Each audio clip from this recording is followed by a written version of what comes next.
नमस्कार, तेज हरियाणा के special bulletin में आपका स्वागत है।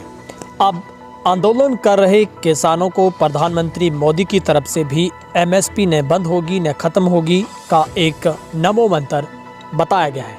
कुछ लोग किसानों को डराकर राजनीति चमका रहे हैं। ये तमाम जो आरोप हैं वो प्रधानमंत्री की तरफ से लगाए गए हैं। कृषि कानूनों के खिलाफ किसान आंदोलन कर रहे हैं। इधर सरकार किसी न किसी बहाने नए कानूनों के फायदे गिना रही है, मगर दुख की बात है कि सरकार दूर दराज बैठकर ही अब किसानों को मनाने में लगी है, लेकिन दिल्ली किसानों के बीच में जाना सरकार को गवारा नहीं है। प्रधानमंत्री मोदी ने मध्य प्रदेश के किसानों के सम्मेलन को वीडियो कॉन्फ्रेंसिंग के जरिए संबोधित किया। 53 मिनट के इस भाषण में मोदी ने किसानों को सबसे बड़ी चिंता न्यूनतम समर्थन मूल्य यानी एमएसपी को लेकर एक बार फिर कहा कि एमएसपी न बंद होगी न खत्म होगी। उन्होंने कहा कि किसान उन लोगों से बचकर रहें जो कृषि सुधारों पर झूठ का जाल फैला रहे हैं। एक बार बार बोला जा रहा है, मैंने कहा कि स्वामीनाथन रिपोर्ट को लागू करने का काम हमारी सरकार ने किया। सरकार एमएसपी को लेकर इतनी गंभीर है कि बुआई से पहले इसकी घोषणा करती है। किसानों को पता चल जाता है कि किस फसल पर कितनी एमएसपी मिलने वाली है। ये कानून 6 महीने पहले लागू हो चुके थे। एमएसपी की घोषणा पहले की तरह हुई। खरीद उन्हीं मंडियों में हुई। कानून बनाने के बाद एमएसपी की घोषणा हुई। इसी एमएसपी पर फसलों की खरीद हुई है। मैं कहना चाहता हूं कि एमएसपी न बंद होगी न खत्म होगी।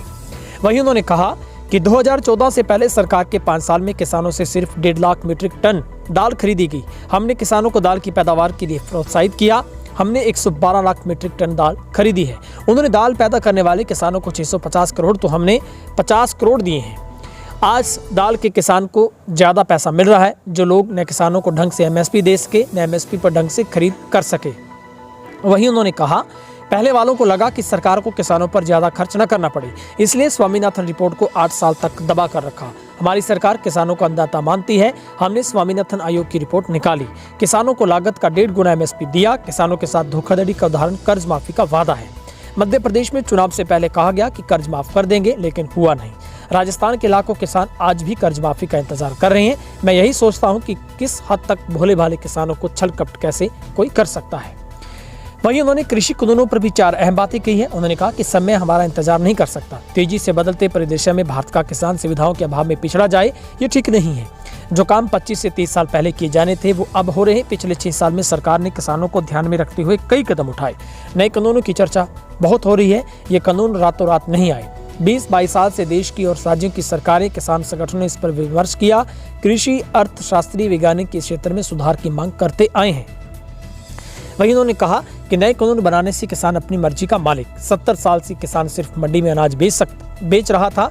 नए कानून में सिर्फ इतना कहा गया कि जहां फायदा हो वहां अनाज बेचे, चाहे मंडी में उपज बेचे या फिर बाहर जाकर, सब कुछ किसान की मर्जी पर है। नए कानूनों के तहत किसान ने उपज बेचना शुरू भी कर दिया। बीते दशकों में किसानों के साथ जो पाप किया गया, हम कानून बनाकर सिर्फ उसका पाश्चात्य कर रहे हैं। साथ ही उन्होंने कहा कि कोई नया फार्मिंग एग्रीमेंट लागू नहीं कर रहे हैं। एपीएमसी बंद करने की बात कहां से आ रही है?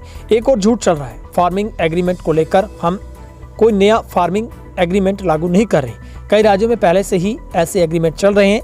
देश में फार्मिंग एग्रीमेंट में जुड़े तो जो तौर तरीके थे उनमें बहुत रिस्क था। हमने तय किया कि फार्मिंग एग्रीमेंट में सबसे बड़ा हित किसान को देखा जाएगा। किसान के साथ जो वादा किया जाएगा वो पूरा होगा।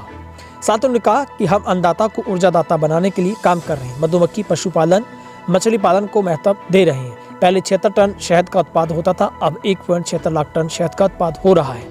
साथ ही उन्होंने कहा कि किसानों को उन लोगों से जवाब मांगना चाहिए जो लोग अपने घोषणा पत्र में सुधारों के वादे तो करते रहे पर मांगों को टालते रहे, क्योंकि किसान प्राथमिकता में नहीं था। पुराने घोषणा पत्र देखे जाएं तो पुराने बयान सुने जाएं तो आज जो कृषि सुधार किए गए हैं वे वैसे ही हैं जो बातें कही गई थी। सरकार बार पूछ रही है कि किस क्लॉज में दिक्कत है, बताइए। इन दलों के पास इसका कोई जवाब नहीं है। किसानों की जमीन चली जाएगी इसका डर दिखाकर अपनी राजनीति चमका रहे हैं। जब उन्हें सरकार चलाने का मौका मिला था तब उन्होंने क्या किया, ये याद रखना जरूरी है। उनका कच्चा चिट्ठा आपके सामने खोलना चाहता हूं। किसानों की बातें करने वाले लोग, झूठे आंसू बहाने वाले लोग कैसे हैं, इसका सबूत स्वामीनाथन आयोग की रिपोर्ट है।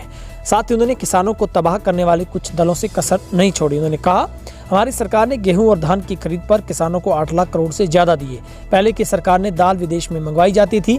जिस देश में दाल की सबसे ज्यादा खपत है वहां के किसानों को तबाह करने में लोगों ने कोई कसर नहीं छोड़ी।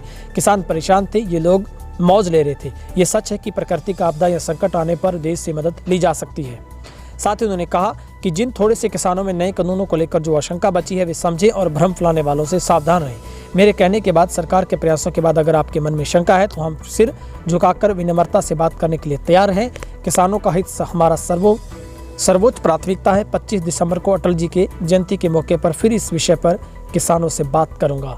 तो ये सबसे बड़ी अहम बातें आज के इस 50 मिनट से ज़्यादा के प्रधानमंत्री के भाषण की हमने आपको बताई हैं।